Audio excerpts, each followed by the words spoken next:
Hello. दाद कहाँ हो? ओके होते ही उससे बौखलाकर दीवार से पुष्टि काय कहा। सामने ही लोग आ रहे थे, पर ये तंग गली वीरान कुछ अंधेरे में थी, क्योंकि उसके दोनों तरफ बंद पड़े मकान थे। वो खौफसदा वहशत से लरस रही थी। एक मीटिंग में हूँ। हैरियत, नूर, तुम डर क्यों रही हो? सब ठीक है? कहाँ हो इस वक्त? दूसरी तरफ फिक्रमंद लहजा था। उससे डरते डरते पीछे गली में देखा। उसी वक्त खून में उस आदमी के थैले से साफ करते अलिफ ने मुस्कुराती ग्रेस सुर्ख आंखें उस तरफ उठाई। हाँ। नूर हवास भागता चीखें मारती वहां से भागी। उसे लगा अब उसकी बारी है। अगर वो एक बेकसूर फकीर को मार सकता है तो उसे मारने में क्यों देर करेगा। उसके पहुंचने से पहले वो पागलों की तरह भागती जाकर अपनी गाड़ी में बैठकर दरवाज़ा लॉक कर दिए और अंदर छुपकर गहरे गहरे सांस भरती नीचे बैठ गई। लोग सब हैरानी से उसे देख रहे थे। पानी। वो दाद की कॉल को तो भूल गई थी। उसकी आंखों के सामने से फूक रही आंखें और वो दरिंदा खून साफ करते घूम रहा था, जिसके सामने एक मरे इंसान की भड़कती लाश पड़ी थी। उससे हाथ बढ़ाकर सीट से पानी की बोतल उठाई और लरस से हाथों से मुंह से लगाई। एक ही सांस से बोतल खाली करते वो अपने पसीने से नम चेहरा हाथों से साफ करती वो रही। वो दाद नहीं था, झूठ बोल रहा था, सिर्फ मुझे डरा रहा था। हाल में वहशत में बड़बड़ाई। वो बदसतूर अंदर दबकी बैठी रही। नूर, आर यू ओके? दाद की गंभीर आवाज उसकी समातों से टकराई, जिस पर वो फूट फूट कर रोने लगी। आई एम सॉरी दाद, I am really very sorry. उसे रोते हुए कहा और कॉल डिस्कनेक्ट कर दी। काफी देर वहीं बैठी रही कि वो उसे ढूंढता कहीं चला जाए, पर उसे ये गाड़ी अपनी सेफ्टी के लिए कम लगी। जिस पर आहिस्ता से बाहर निकलती वो वहां से भागने लगी शॉपिंग मॉल के अंदर, पर वहीं जम कर रह गई जब कुछ फासले पर श्याम मर्सेंटीज को वहां से गुजरते हुए देखा। उससे अपने मुंह पर दोनों हाथ जमा लिए, क्योंकि उसमें बैठे वजूद की ग्रे आंखें उस पर ही टिकी थीं। वो अंदर भाग गई। बहरहाल वो दांत नहीं था, और अब इस बकवास करने वाले की कॉल से ही अटेंड करेगी और अपनी शादी की तैयारियों में पूरी तरह से मुतवज्जो होगी। आ गए स्वामी। मुस्कान अपने सामने खड़े बुरहान को बारूद की शक्ल में देखकर एक मीठा सा तंज किया, पर वो उसकी तरफ देखे बिना फेरी को मोहब्बत करता उसे चॉकलेट समा रहा था। दोस्त, आप अचानक से गायब हो गए थे। फेरी ने मुंह बनाकर कहा। बुरहान हंस पड़ा। कुछ ज़रूरी काम था स्वीट हार्ट। उससे बेड पर बिठाए वो मुकम्मल मुस्कान को इग्नोर करता चेंज करने चला गया और फेरी मुस्कुराती अपने रुखसार से उसका चुभता दाढ़ी का लम्स मिटा कर खिलखिलाई। ये तो मुस्कान ने भी देखा था। बड़ी हुई शेप में काफ़ी ज़्यादा हैंडसम लग रहा कि जब अचानक से वो उसके सामने आया।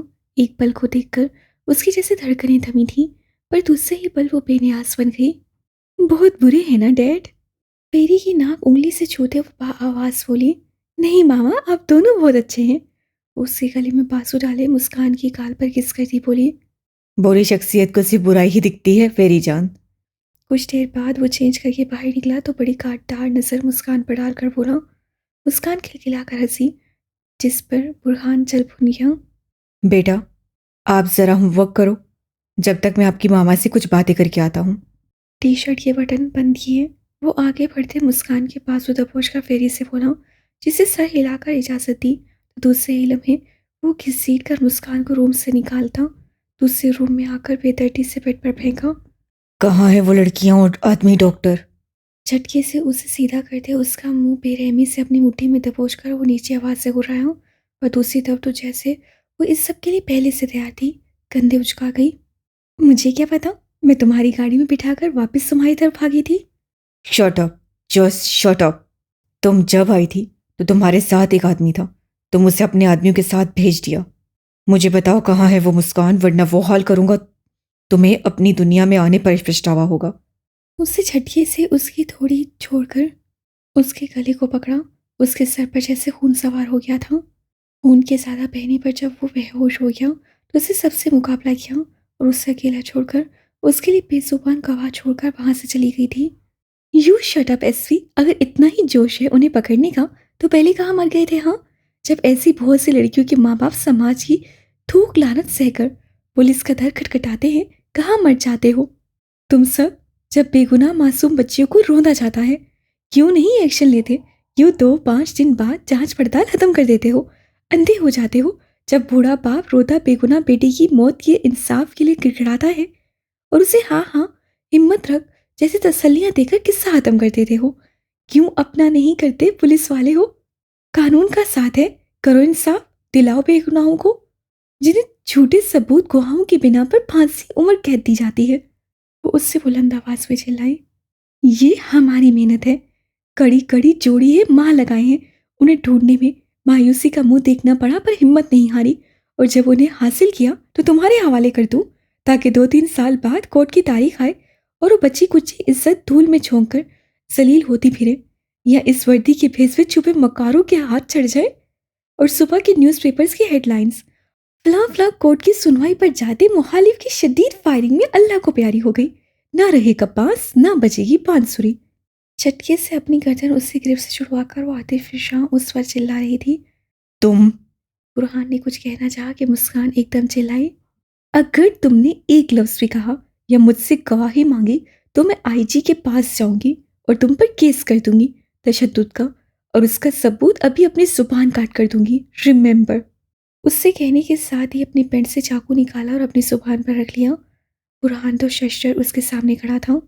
ब्रेकफास्ट रेडी करके वो जॉगिंग पर गया और वहां से आकर जिम में कुछ एक्सरसाइज करके अभी लौटा था और फ्रेश होकर आने के सामने खड़े ग्रे 4 पीस सूट में मेरून टाई पर टाई पिन लगा रहा था, पर नसें वाइट ब्लैंकेट में दबी सोई हुरूलैन की साइड फेस पर जा रही थी।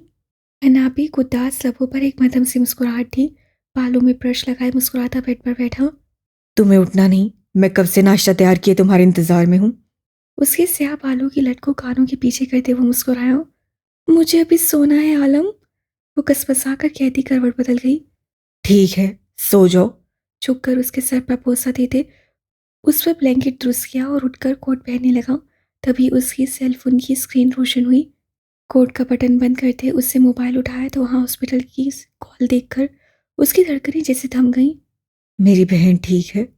वो बड़बड़ाकर हुरैन का सर थपथपाए वहां से निकला। सर, आप प्लीज जितना जल्दी हो सके हॉस्पिटल पहुंचे। दूसरी तरफ से डॉक्टर की भुखलाई आवाज थी। ओके, आ रहा हूँ, पर याद रखना मेरी सिम्मी को कुछ ना हो। अपनी तरफ से उससे सख्त वार्निंग दी और कॉल डिस्कनेक्ट कर दी। अलबत्ता धड़कनें जैसे मचलती उसके जोड़े मजबूत वसी सीना चीरकर बाहर को आ रही थी। सुनो लड़के, एन जब उठ जाए तो उसे अच्छे से नाश्ता करवाना और उसका ख्याल रखना, मैं आता हूँ। वो कहकर वहां से लंबे डाक भरता निकला। आरिफ टेबल पर नाश्ता लगाता हैरान परेशान खड़ा था। वो एन को बगैर नाश्ता करवाए कभी नहीं ऑफिस आ गया था, पर आज खुद भी ऐसे ही चला गया, बल्कि अपनी बीवी को भी ऐसे छोड़ गया। वो जो आलम के जाने के बाद रिलैक्स से सोई हुई थी, अचानक से आई उबकाई पर उछल पड़ी। ये उबकाइयाँ, घबराहट, दिल खराब होना, ये अजीबोगरीब हालत उसके साथ पिछले 2 दिन से थी, पर वो काफ़ी हद तक आलम से छुपाई बैठी थी। कल आंखों का रोकर सूझ जाना ये डर से नहीं, अचानक होती वोमिटिंग से था, जिसका उससे आलम को डर से कहकर छुपा दिया था। और पिछली भी इसी घबराहट का शिकार होते, पर खुदा का शुक्र था उससे खुद को बचा लिया था, वरना पता नहीं क्या होता। अभी भी बामुश्किल मुंह पर हाथ रखे वो बाथरूम की तरफ गई और सिंक पर झुकते ही वो निढाल हो गई। उसे लग रहा था वो इमचिल निमकी खाने से उसकी ये हालत हुई है। अगर आलिम के मना करने पर ना खाती तो ये हालत ना होती। वो चेहरे पर पानी की छींटे मारकर वहीं बैठ गई। पता नहीं क्या हो रहा था, और जब उसकी हालत खराब का आलम को इल्म पड़ेगा तो वो कैसे रिएक्ट करेगा, सोच कर ही उससे होल उठ रहे थे। थके थके कदमों से वो जल्दी बेड पर बैठ गई, तभी दरवाज़ा नॉक हुआ। मुझे नाश्ता अभी नहीं करना, मैं सोना चाहती हूँ, उसे मालूम था आरिफ है, तभी कहकर वापस ब्लैंकेट में घुस गई। ठीक है, जब भूख लगे तो बाहर आ जाना, मैं लाउंज में ही बैठा हूँ। आरिफ मुस्कुराया और कहकर चला गया, पर दरवाज़ा खुला देखकर पपी एकदम अंदर घुस गया। उस दिन आलिम के फेंकने पर वो कुछ खौफसदा हो गया था, इससे ही हूर से दूर भाग रहा था, पर अब मुसलसल उससे दूर रहना उसके बस की बात नहीं थी। तभी मौका देखकर अंदर घुस आया और दरवाज़ा बंद होने पर भाव भाव करता बेड पर चढ़ गया। बेबी, हूर को उस पल पपी की वैसे ही शिद्दत से ज़रूरत महसूस हो रही थी, और उसी पल उसे पाकर वो खुश हो गई। उससे बाहें वहाँ की जिसमें वो भाव सी छोटी आवाज़ करता लेट गया। शुक्र है बेबी तुम आ गए, कम से कम कोई तो है जिससे ये सब शेयर कर सकती हूँ, वरना आलम पता नहीं मेरी तबीयत का जानकर फिर कितना गुस्सा करे। उसे वसवसे उठ रहे थे। क्या वो चले गए बेबी? उससे उसके घने सफ़ेद बालों में हाथ फेरते पूछा और फर्माबरदार बेटा बना भौं भौं करता उसे जवाब देने लगा। बाकी का वक्त वो उससे छोटे छोटे सवाल पूछती रही और वो बेबी कपड़ों में मलबूस उसके साथ बेड पर सोया वक्फे वक्फे बाद उसके सवाल के जवाब में भौं करता। खाना खाया प्यारे बेबी ने? वो मुस्कुराती पूछने लगी और वो वैसे ही अपने मखसूस अंदाज में मुस्बत जवाब देने लगा। गाड़ी झटके से रोकते वो बाहर निकला और कोट का बटन बंद करते उससे भूरी आंखें उस इमारत की तरफ उठाईं जहां उसकी सांसें टिकी थीं। अगले पल वो लंबे लंबे डाक भरता लिफ्ट में दाखिल हुआ। क्या हुआ, मेरी बहन ठीक है? डॉक्टर के सर पर पहुंचते ही उसे सर्द लहजे में कतई बुरी खबर की गुंजाइश देते जब पूछा। रिलैक्स आलम। वहां पहले से मौजूद ब्रिगेडियर ने नरमी से कहा और उसने कहाँ ध्यान दिया। उसकी भूरी सुर्ख अंगारा आंखें डॉक्टर पर टिकी थी। सर आप अंदर जाएं, डॉक्टर ने हरासा होते जल्दी से कह दिया और ब्रिगेडियर उसे देखते सोच रहे थे कि उसे कभी कोई सरप्राइज नहीं कर सकता। आलम, बात तो सुनो। कर्नल ने एक कोशिश की। मैं वहां सब पर वाज़ा कर चुका था। मेरी फैमिली, मेरी बहन बीवी और वो 2 भाई बहन से सब दूर रहे। Is it clear? चट्टानों से सख्ती से कहते हुए दरवाजा खोलकर अंदर दाखिल हो गया। पीछे उसके पागलपन पर दोनों मुस्कुराए। शुक्र है ज़्यादा रिएक्ट नहीं कर रहा, वरना मैंने इसके मना करने के बावजूद यहाँ आकर इससे काफ़ी तवक्का रख ली थी। कर्नल ने कहका लगाते कहा तो वहां मौजूद डॉक्टर मुस्कुराए और कुछ ही देर में वहां से गाड़ियां रवाना हुई और आलम जो परेशान से अंदर दाखिल हुआ था साके दरवाजे पर बुत बन गया। सामने हुई वो जाने आलम एक हाथ पेट पर रखे दूसरा नर्स के हवाले किए जहां उसे ड्रिप निकाली जा रही थी।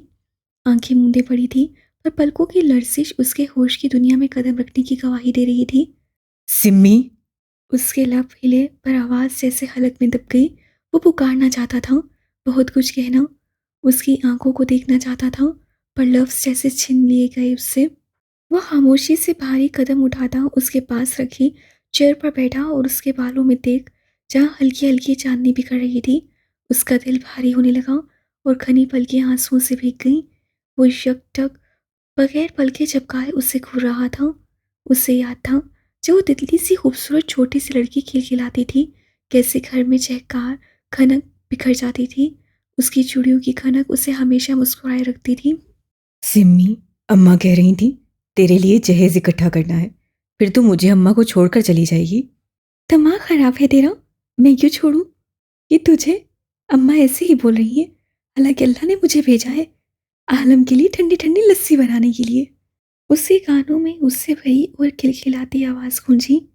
लस्सी तो मैं सारी उम्र पीऊंगा, शर्त यह है कि तू सारी जिंदगी मुझे अपने हाथों से पिलाए।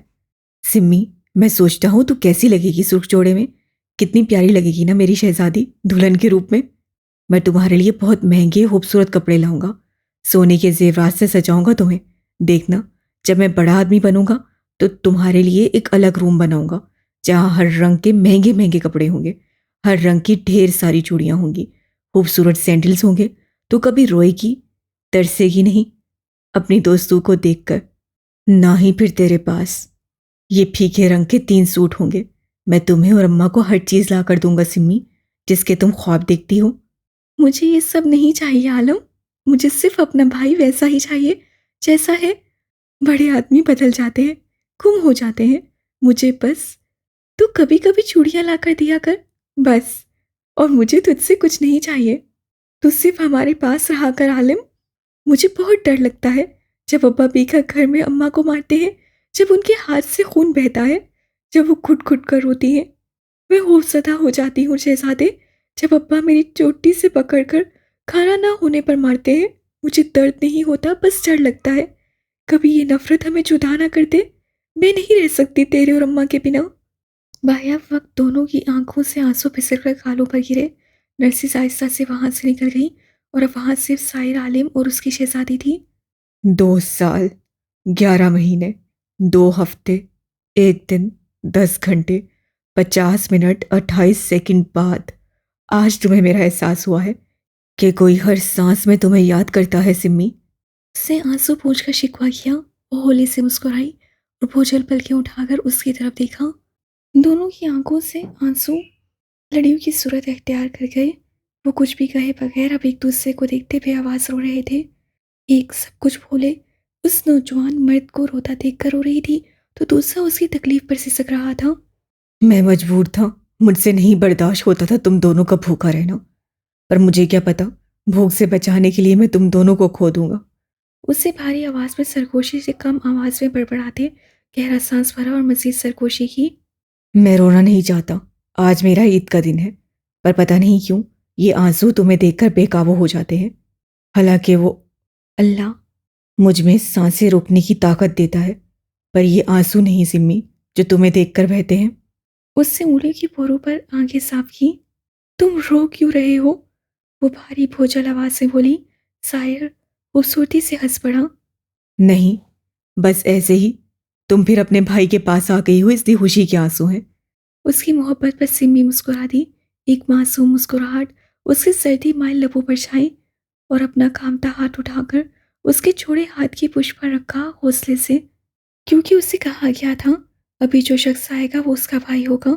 और वो अपने भाई को देखकर बहुत होश हो रही थी, पर उसे कुछ याद नहीं था। हर तल्ख याद खत्म हो गई थी। बस इतना जानती थी वो कोमा में थी और ये शख्स उसका भाई है। बस जैसे एक पैदा होता बच्चा जानता है कि वो जिसके आगोश में जाता है वो उसकी माँ है, वैसे ही आलम की बहन सब कुछ भुलाए एक मासूम लड़की की तरह दुनिया में आंखें खोल रही थी। और अब आलम जानता था अल्लाह पाक ने उसकी बहन को इतना अरसा उससे जुदा क्यों रखा, इसलिए ताकि वो सब कुछ भूलकर वापस मासूम सिम्मी बनकर उसके पास आए। तुम्हारी भाभी तुम्हारा इंतजार कर रही है सिम्मी, वो तुमसे बहुत प्यार करती है। उसके हाथों को चूमते वो मोहब्बत से बोला। वो मुस्कुरा दी। मेरी भाभी भी है आलम। वो खुश हुई थी। हाँ, तुम्हारी भाभी है, जो तुमने मेरे लिए पसंद की थी, बिल्कुल मासूम शहजादी जैसी। जिस तरह तुम मुझे शहजादा कहती हो उसी तरह ही उसे शहजादी। आलम मोहब्बत से बता रहा था और वो आंखों से बोझ हटाए उस खूबसूरत शख्स के आधे चेहरे पर खतरनाक निशान दिख रही थी। उसने अपना कामता हाथ उठाया और आलम के चेहरे पर बने निशानात पर उंगलियां फेरी। ये वो खौफसदा सी बोली अपने भाई के चेहरे पर बने निशान को देखकर। इतना खूबसूरत पुरवकार भाई और उसके चेहरे पर ये बेदर्दी से दिए गए कट के नीले निशान। ये मेरा एक्सीडेंट हुआ था, इसी वजह से मुझे बचाते हुए तुम्हें चोट लगी और तुम कोमा में चली गई। उसे शर्मिंदा होते बताया और उसकी उंगलियां चूम ली। मैं खुश हुई हूँ आलम कि अपने भाई को बचाते मैं कोमा में गई, पर फिर भी तुम्हें इतनी चोटें लगी, मैं तुम्हें नहीं बचा सकी मेरे शहजादे। वो रो पड़ी और आलिम की जैसे जान परवान आई। नहीं, जाने आलम, तुमने मुझे बचा लिया था, ये उससे पहले की चोटें लगी थी, बल्कि तुमने मेरी जिंदगी बचाई है, मुझे जीने के लिए जिंदगी दी है, मुझे वजह दी सांसें लेने की। सिम्मी ऐसे मत रो, मुझे तकलीफ होती है। वो उसका सर सीने से लगाए बोला और माथे पर बहुत सा देने लगा। तुम यहाँ लेटो, मैं डॉक्टर से बात करूँ और फिर घर चलें। वो उसे लेटाए मुस्कुराता हुआ वहां से निकला। पीछे वो उसकी चौड़ी वसी पुश देखकर अपने भाई को एक पहाड़ की तरह मजबूत देखती मुस्कुरा दी। आलम के हुक्म पर ना सिर्फ उसके वजूद से वो निशानात मिटा दिए गए थे, बल्कि कोमा से होश की दुनिया में कदम रखते वो सब कुछ मासी का भूल गई थी। और अब एक खूबसूरत पुरनूर चेहरे वाली लड़की के रूप में वो उसके सामने थी। उसकी शहजादी तो उसके पास थी और अब रब मेहरबान हुआ था उस पर और उसकी सिम्मी भी लुटा दी थी सारी असीयतें भुलाकर। जैसे वो सब एक ख्वाब था, जैसे देखा और भूल गए। अब सिर्फ अपनी ऐन के सर से उन बुरे सायों को मिटाकर वो उससे भी एक खूबसूरत सुबह बख्शना चाहता था। दोनों के लिए इतना कमा लिया था कि अगर वो ना भी रहता तो खूबसूरत जिंदगी उनकी मुंतजिर होगी और आरिफ ज़रूर उसकी इज्जत की रखवाली करेगा, उसे पूरा यकीन था। सॉरी सर, पर उन्हें अभी कुछ घंटे पहले ही होश आया है, हमें कुछ टेस्ट करने हैं, उसके बाद उनकी बॉडी और ब्रेन के टेस्ट लेने हैं, फिर आप उन्हें ले जाइएगा। दोनों डॉक्टर से फौरी माजरत की। आलम ने घूर कर दोनों को देखा और जेब से मोबाइल निकालकर आरिफ को कॉल मिलाई। सुनो आरिफ, समिया आलिम का रूम अनलॉक करो और कुछ लोग भेजो यहाँ से, कुछ डॉक्टर्स उठवाने हैं। उससे कहकर कॉल डिस्कनेक्ट की और मोबाइल जेब में रखते हवनकों की तरह घूरते डॉक्टर्स की तरफ देखा और वहां से निकला। दूसरी तरफ आरिफ की सांसें जैसे हलक में ढक गई। वो साकित सा कान से मोबाइल लगाए खड़ा रहा। दिल ने अपनी रफ्तार पकड़ी और उसे समझ नहीं आ रहा था क्या करे, खुश हो जाए या चीख कर अपने दिल को मुबारक दे कि उसकी सरजमीन की मलका आ रही है। बामुश्किल खुद को संभाला, बहरहाल अब इतनी जुरत कर ली थी तो हिम्मत भी करनी थी, क्योंकि आगे वो साहिर आलिम की बहन थी समिया, आलम, वो उससे कम से कम 14-15 साल बड़ी। अब उसे अपने इश्क के लिए कितने पापड़ बेलने थे, वो सोचकर दिलकशी से मुस्कुरा था। बालों में उंगलियां फेर रहा गया। अगर मर गए इस इश्क के खेल में तो रहने देंगे आपको आज़ाद, वरना आपको सीने में छुपा लेंगे और सूनी कलाइयों में अपने नाम की हरी और सुर्ख खनकती चूड़ियां पहनाएंगे। वादा है आपसे। अब आपको तहे दिल से अपने दिल की सरजमीन पर खुशामदीद कहता हूँ समिया जी। वो सीढ़ियों की तरफ भागता जाकर उस रूम के सामने रुका जहाँ साहिर के सिवा किसी की हिम्मत नहीं होती थी दरवाजे को छूने की। और अब साहिर ने खुद कहा था उससे डोर अनलॉक करने का। मैं अंदर आ जाऊं गुड़िया? नॉक करते उसे इजाज़त मांगी हुरुलैन से। वो चाबियाँ लेने वापस वहीं आया था। जी आ जाए। क्या हुआ, तबीयत ठीक है हुरुलैन? आरिफ उसके थकते सुर्ख चेहरे मुरझाई आंखें देखता परेशानी से लपक कर बेड के करीब आया। आप सब मेरे जरा से चुप करने पर इससे परेशान क्यों हो जाते हैं भाई? वो बामुश्किल पूछने लगी। हालांकि उसे शिद्दत से आलम की कमी महसूस हो रही थी। वो इस तकलीफ से बचने के लिए उसके सीने में चुप जाना चाहती थी। उसकी मजबूत तवाना हजार में खुद को छुपाकर हर तकलीफ से आज़ाद करवाना चाहती थी, क्योंकि उससे ये सब बर्दाश्त नहीं हो पा रहा था। बस किसी भी वक्त लगता था फूट फूट कर रो देगी। क्योंकि भाई की जान हमारी तुम में सांसें बसी हैं और सांसों को तकलीफ पहुंचेगी तो तड़प जाएंगे ना हम।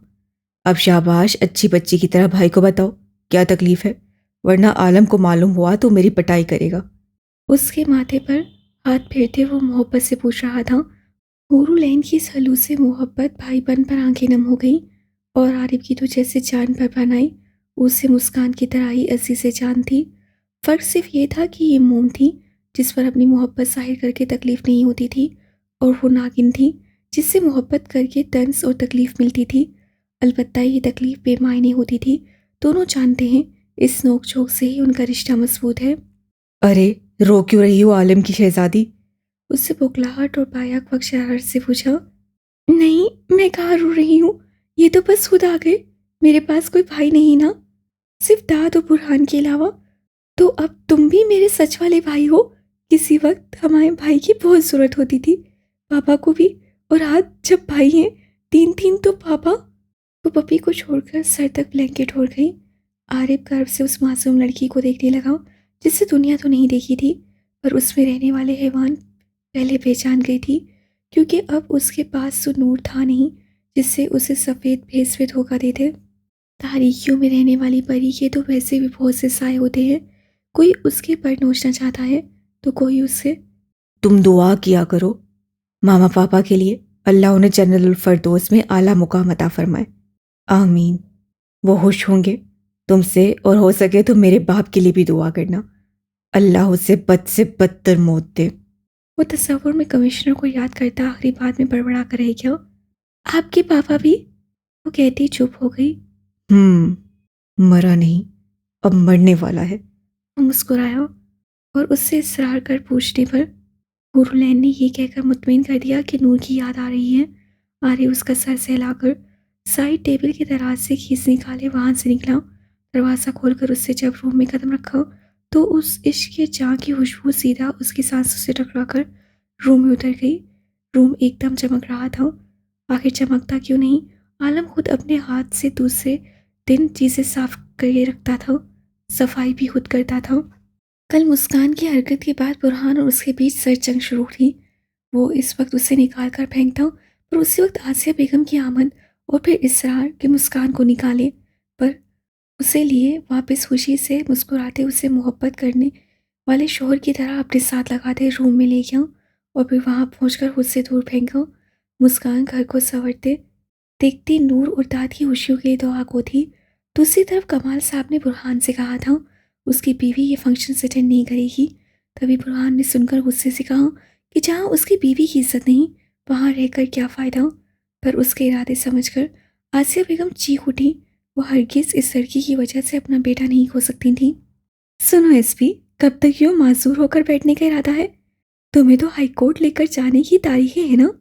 मुस्कान रूम में दाखिल होती कुछ नागवारियत से बोली, जबकि सामने बैकग्राउंड से टेक लगाए बैठा बुरहान न्यूज़ से नज़र हटाकर उसे देखने लगा। Black short shirt, black pant पर स्लीवलेस वाइट लॉन्ग कोट पहने, बालों की चोटी बनाए, अपने खूबसूरत सरापे के साथ उसके सामने तेवरियां चढ़ाई खड़ी थी। बुरहान की नज़रों में वो नाजुक लम्हे गुजरे जब वो बेखुद हो गया था और उसके नाजुक मोम से वजूद को बाहों में भरा था। उसे अपने वजूद पर रेशमी लम्स और धड़कनों के मुकाम पर मध्यम नरम गरम सांसें उसे रात भी सोने नहीं दे रही थीं। ऐसा नहीं था कि वो दिल फेंक था या मौका परस्त, वो ऐसा हरगिज़ नहीं था, क्योंकि उससे अपनी आधी पढ़ाई के दौरान गुजरी ज़िंदगी में बेशुमार लड़कियां थीं जो उसकी एक निगाह उल्फत के लिए तरसती थीं। उसे खामोश संजीदा रिजर्व मिजाज देखकर कितनी लड़कियों ने खुद प्रपोज किया था, बल्कि एक रईस की बेटी बासित थी उसके साथ शादी के लिए, जिस वजह से ही आसिया बेगम बुरहान के साथ मुस्कान को बर्दाश्त कर रही थी, ना ही हुरुलैन को। एक नज़र उसके सरापे पर डालकर वो नजरें फिर गया। वहीं मुस्कान मुठियां भींच कर रह गई उसके इग्नोर करने पर। उससे कुछ कहने के लिए मुंह खोला कि तभी दरवाज़ा नॉक हुआ। यस। उसकी भारी आवाज़ गूंजी तो दूसरे लम्हे मुलाजमा अंदर आई। सर, नीचे डाइनिंग रूम में एसपी शेरीन मैडम आपसे मिलने आई हैं। उसकी बात खत्म होते ही मुस्कान ने चौंक कर बुरहान की तरफ देखा, जिसके लबों पर हल्की सी मुस्कुराहट थी। वो आहिस्ता से बेड से उठा और कपड़े ठीक कर वहां से जाने लगा कि तभी मुस्कान अपनी दराज कद के साथ उसके रास्ते में हाइल हो गई। क्या बदतमीजी है मुस्कान। गेस्ट इंतजार कर रहे होंगे। कुछ गुस्से से कहते वो दूसरी तरफ से जाने लगा कि वो वहां भी बाहें फैलाए सामने आ गई। बुरहान की नसें उसके वजूद से उठी। उसके परफ्यूम की खुशबू पर धड़कनों को लिए बदलते देख कर चिढ़ गया। नो, तुम कहीं नहीं जाओगे, आराम करो, चलो दफा करो उस बीबी शेरीन को। गुस्से से कहते उससे बुरहान को पीछे धक्का दिया। वो हैरान हुआ, फिर नागवार से उसे टोका। तुम्हारा दिमाग खराब है। वो मेरे लिए स्पेशल गेस्ट है और तुम। उससे अभी कुछ कहना चाहा कि उसके स्पेशल सुनते ही मुस्कान ने उसे बेड पर पीछे से जोर से धक्का दिया। वो फुकला कर पीछे बेड पर गिरा, पर उसी फकलाहट में जहाँ मुस्कान का हाथ पकड़ा था, वहीं नतीजतन वो सीधा उसके ऊपर गिरी और बर वक्त दोनों तरफ हाथ रखे बेड पर उस पर गिरने से बच गई। तुम बदतमीज लड़की। इस अवतार पर बुरहान गुस्से से उड़ाया कि वो झुकी उस पर हंसी और अगले लम्हे कुछ उसके करीब झुकी कि उसके सारे बाल लहराकर बुरहान के मुंह पर गिरे और उनसे उठती शैम्पू की खुशबू पर वह सांसें रोक गया। वो सिर्फ उसे उस एसपी के पास नहीं भेजना चाहती थी, और उससे क्या पता इस जज्बाती हरकत में खुद ही फंसेगी। एहसास तो तब हुआ जब उसकी मजबूत उंगलियों को अपनी नाजुक कमर पर सिरकता हुआ पाया। वो सांसें रुक गई और उससे देखने लगी, जो उसके बालों में गहरे सांस भरकर अब उसकी कमर को दोनों बाजू में जकड़े उसे खुद पर गिरा गया। ये क्या बेहुदा हरकत है। छोड़ो एसपी, जाओ बाहर, वो एसपी तुम्हारा इंतजार कर रही है। उसे झुंझलाकर अपना आप उससे छुड़वाना चाहा, पर वो बेखुद सा कहाँ होश में आने वाला था। अपने कंधे के दर्द को भी भुला दिया और झटके से पलटकर उसे बेड पर डालते खुद उस पर झुक गया। बेहुदा हरकत तो ये होगी गैंगस्टर। उससे उससे दोनों कलाइयां बेड से लगाते उसके नाजुक शिगराफी लबों को नजरों की कैद में लेकर उस पर झुक गया। मुस्कान टहल गई, उसे फड़फड़ाकर खुद को छुड़वाना चाहा, पर वो जिस तरह काबिज था, अपनी पूरी ताकत से वो कैद हो गई थी। वो लबों पर नरम गरम थुकते आंख मानिन लम्स पर बेजान सी हो गई। आहिस्ता से उसके दोनों हाथों को एक मुट्ठी में जकड़े उससे एक हाथ मुस्कान की कमर में डाला और उसके रेशमी वजूद को खुद में भींच दिया। साथ ही उसकी सांसों के साथ खेलता वो उन्हें आज़ादी बख्शकर उसी गर्दन में मुंह छुपाने लगा और वहाँ जगह जगह अपना लम्स छोड़ने लगा। वो बेजान गुड़िया की तरह उसके वजूद का हिस्सा थी और वो उसकी खूबसूरती की मदम रस खोलती सरगोशी करता उसे सहरा रहा था। वो एक लंबा सांस पर थी, आंखें मीचे मसम्मत पर उतर आई। अचानक से दिमाग में ख्याल आया और उसने ब्लेड से उसकी उंगली काटी। कट पड़ते ही बुरहान की सारी मदहोशी उड़न छू हो गई और वह कराकर पल खाता उसके वजूद से दूर होता अपनी उंगली को देखने लगा, जहाँ सुर्ख लहू उबल रहा था। अभी वो समझ भी नहीं पाया था कि एक जोरदार मुक्का उसके मुंह पर पड़ा। ओह, जालिम औरत। वो घर आया और उसे घूरकर सुर्ख चेहरे को देखता हंस पड़ा। अब खुश हुआ दिल। यही चाहती थी ना तुम। दिल जलाने वाले अंदाज में कहता वो अपना हुलिया दुरुस्त करके वहां से निकल गया, पर निकलने से पहले उसके फीके शशर चेहरे पर नजरें डालना नहीं भूला।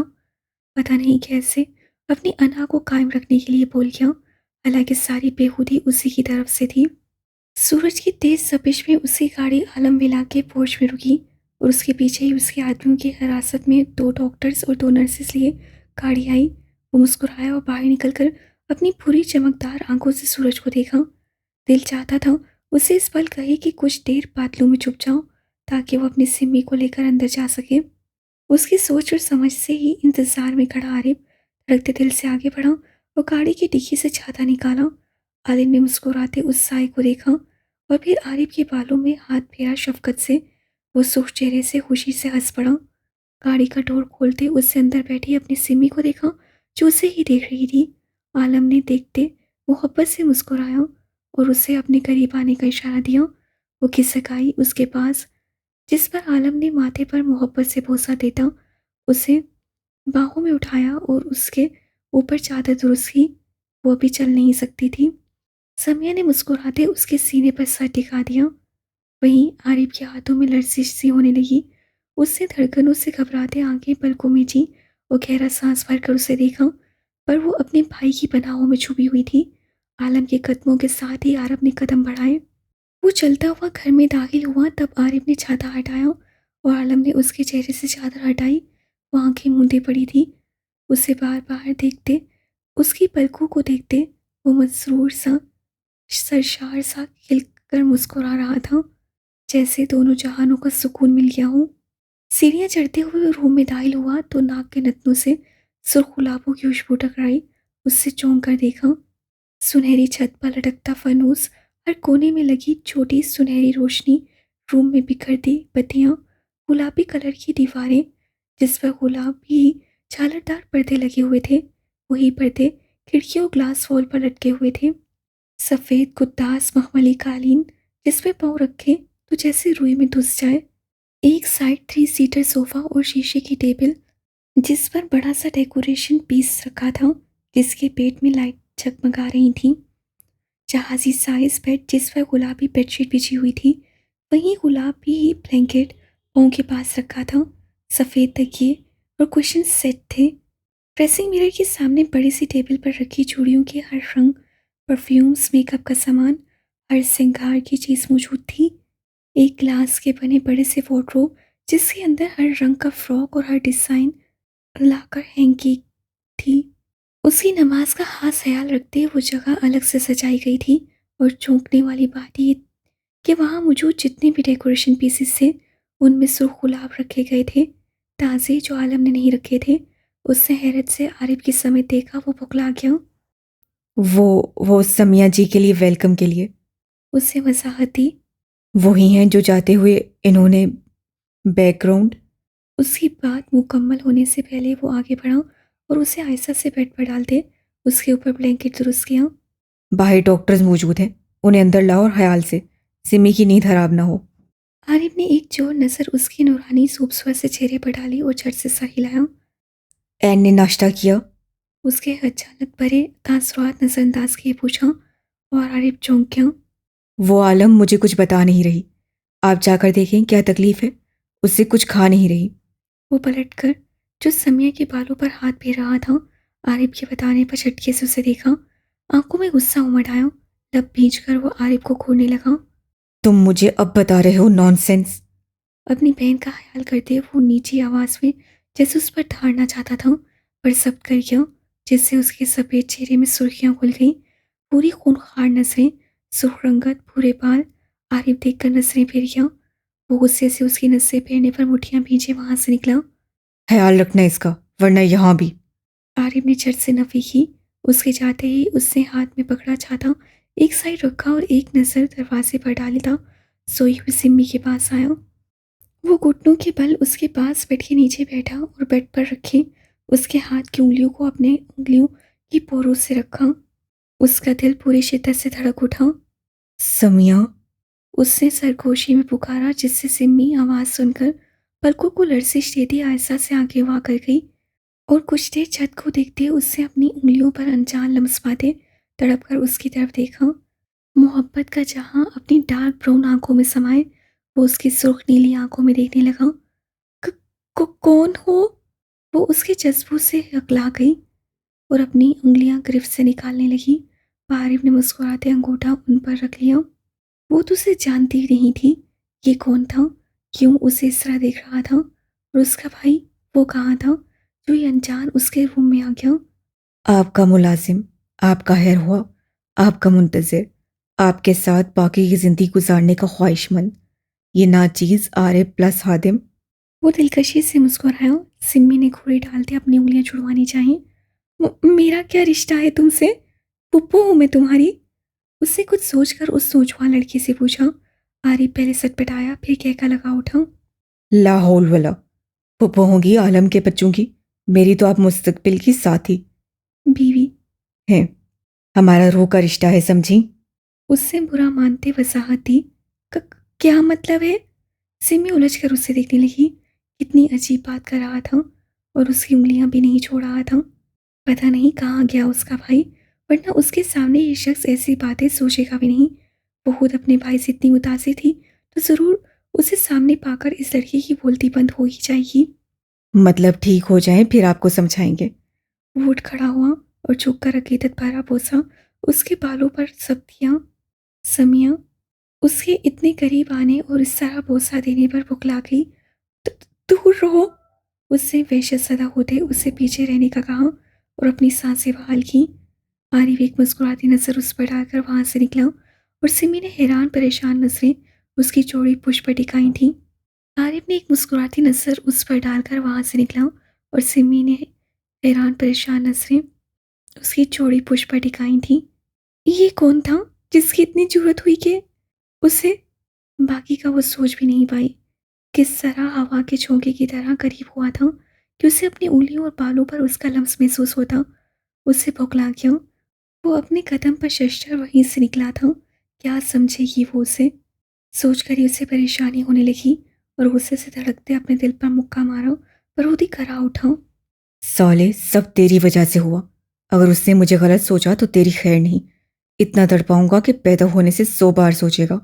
गुस्से से अपने दिल को मुखातिब करते वो लाउंज में आया और वहां खड़े परेशान रूपसादा डॉक्टर नर्सिस को अंदर आने का कहा। साथ ही उनके बैग में लाई जो सिम्मी के इलाज के लिए दवाएं आलम ने उनसे पूछगिछ तफ्तीश के बाद ली थी। अगर तुम में से किसी को किसी हेल्पर या डॉक्टर की ज़रूरत हो तो बताओ, वरना मैं आदमी भेजूं। आरिफ ने बाहर मौजूद आदमियों को देखते डॉक्टर्स की तरफ रुख किया। नहीं। वो मलामत करती नजरों से आरिफ को देखते नफी करने लगे। उसे सर हिलाया और दरवाजे पर खड़े मोहतब से आदमियों को जाने का इशारा दिया। वो बेचैन बेकरार सा दरवाज़ा खोलकर अंदर दाखिल हुआ तो नसें सीधा सामने गईं, जहां वो उसकी आमद की मुंतज़िर समाते बिछाई बैठी थी। उससे कदमों की धमक और क्लोन की खुशबू को पाते ही रोती हुई उठ बैठी। क्या हुआ मेरा बच्चा? वो भागकर उसके पास पहुंचा, जब ऐन फूट फूट कर रोती उसकी बाहों में समाई। मुझे नहीं पता क्या हो रहा है, मुझे छुपा ले। वो सिसक उठी।